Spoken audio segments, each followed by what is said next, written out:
Santa Claus का नाम सुनते ही हम सभी के चेहरे पर एक मुस्कान आ जाती है। बचपन से हमने सुना है कि क्रिसमस की नाइट सांता हमारे लिए ढेर सारे गिफ्ट लेकर आते हैं।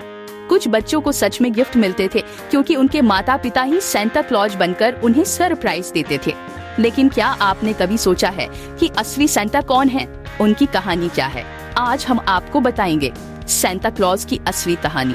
आज सांता क्लॉज को हम लाल और सफेद कपड़ों में, लंबे सफेद बाल और मुस्कुराते हुए बच्चों के साथ देखते हैं। वो अपने बड़े से बैग में गिफ्ट्स लेकर आते हैं। बच्चों में उनके लिए प्यार और उत्साह हमेशा बना रहता है। लेकिन सांता क्लॉज का असली नाम सेंट निकोलस है। उन्हें क्रिस क्रिंगल और सेंट निक के नाम से भी जाना जाता है। आज की दुनिया में सांता क्लॉज की जो छवि है वह लाल सफेद कपड़े पहने मुस्कुराते हुए एक प्यारे व्यक्ति की है। वे बच्चों के लिए बड़े से बैग में ढेर सारे गिफ्ट लेकर आते हैं।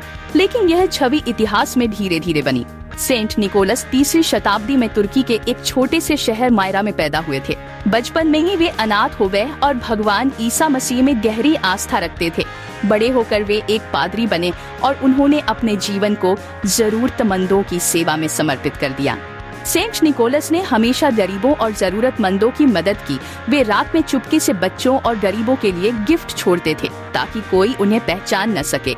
यही वजह थी कि लोग अपने बच्चों को जल्दी सुला देते थे ताकि सेंट निकोलस उनके लिए गिफ्ट छोड़ सकें। सेंट निकोलस की उदारता और दयालुता के कारण उन्हें क्रिसमस फादर भी कहा जाता है।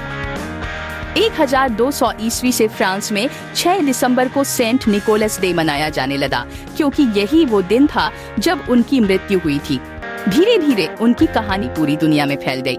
यूरोप के कई हिस्सों में सेंट निकोलस के नाम पर एक परंपरा बनी। फ्रांस में चिमनी पर लाल रंग के जूते लटकाए जाते थे ताकि सेंट निकोलस उनमें गिफ्ट रख सकें। यही परंपरा धीरे धीरे क्रिसमस का हिस्सा बन गई।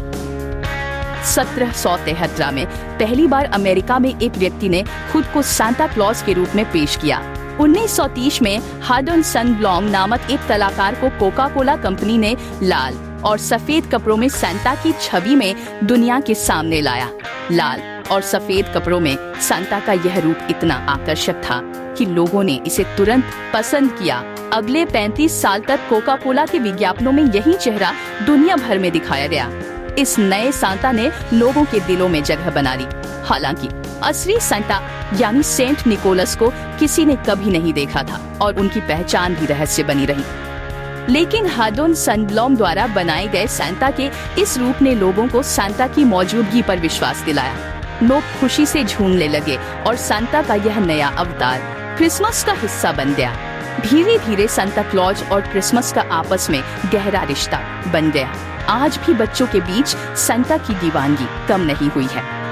कुछ कहानियों में कहा जाता है कि सांता क्लॉज आज भी नॉर्थ पोल पर रहते हैं। वहाँ उन्होंने एक बड़ी खिलौनों की फैक्ट्री बनाई हुई है जहाँ उनके फ्रेंड्स और वाइफ मिसेस क्लॉज उनके साथ रहते हैं। हर साल क्रिसमस के लिए ढेर सारे खिलौने बनाए जाते हैं जो बच्चों में बांटे जाते हैं। बच्चे आज भी सांता को चिट्ठियाँ लिखते हैं। सबसे ज्यादा चिट्ठियां फिनलैंड के पते पर आती हैं, जहां से कहा जाता है कि कई बच्चों की विश पूरी भी होती है। सांता क्लॉज की कहानी सिर्फ गिफ्ट्स और खुशियां बांटने की नहीं है, बल्कि यह कहानी हमें सिखाती है कि दूसरों की मदद करना और दयालुता दिखाना हमारे जीवन का सबसे बड़ा उद्देश्य होना चाहिए। सेंट निकोलस के प्रयास और उनकी उदारता ने उन्हें अमर बना दिया। तो ये थी असली सांता क्लॉज की कहानी।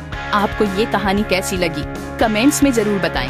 अगर आपको ये वीडियो पसंद आया हो तो इसे लाइक करें, शेयर करें और हमारे चैनल को सब्सक्राइब करें।